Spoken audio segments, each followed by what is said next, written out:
Shabbat Shalom, everyone. I hope you're doing well. This week's Parsha is Yitro. Yitro is famously the Parsha where we get the Ten Commandments, Aseres Hadibrot, the 10 utterances or the 10 things that were said. And the way to think about the Ten Commandments is helpful to think about it in groups of three.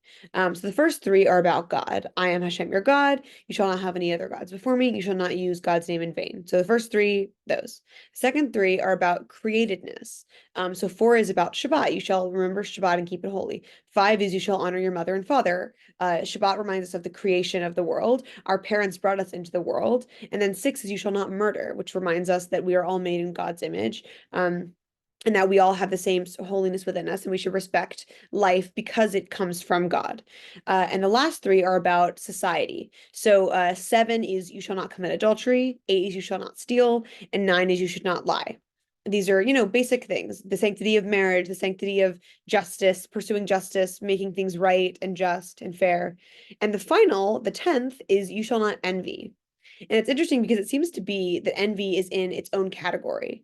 All these other things are kind of active. I mean, of course, I am the Lord your God, you shall not have any other gods before me. Like, that's still an active choice. Envy is, we've been led to believe, is an emotion that you can't control. But what Judaism is perhaps saying here is that how dangerous envy can be. And we see this all throughout the Torah. To begin, we see that why Cain killed Abel. Cain was envious of Abel's treatment, and so Cain killed Abel. And then Joseph's brothers were resentful of him because he was the favorite. It's Ishmael and Yitzchak. Yitzchak was Abraham's favorite. This sort of like envy and mimetic desire, the seeing what someone has and wanting to have that, which then in turn means you want to be them. It's like the root of a lot of really scary violence.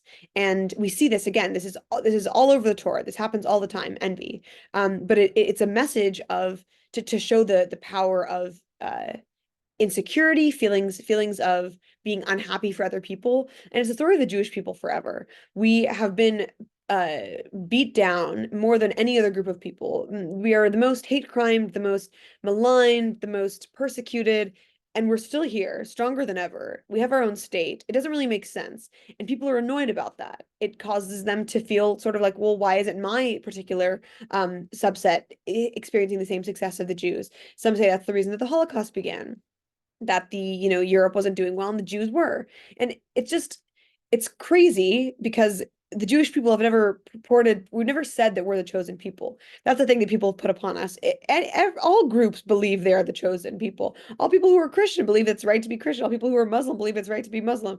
What is the problem with the Jewish people? That we have our own sets of laws, and we align ourselves with them because there are laws, not because we think we're so special. But this sort of thing of viewing Jewish people as holding themselves higher than others, it exists always.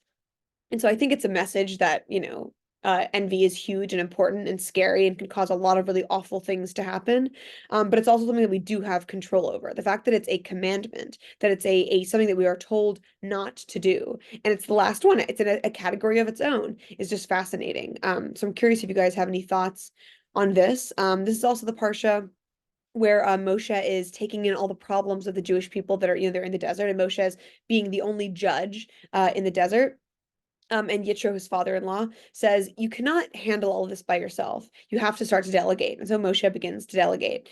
And it's interesting. We see Moshe as this leader, he's the guy, he's the one in charge of everyone. Yitro's not the one in charge of everyone, but he hears what his father-in-law is saying and he takes that feedback, whether or not it's because he's trying to, have shalom bayit, have his wife be happy with him because his wife's father was giving him this advice, or if Moshe was just a humble person who was willing to take input. It's interesting sort of anecdote to be in this parsha.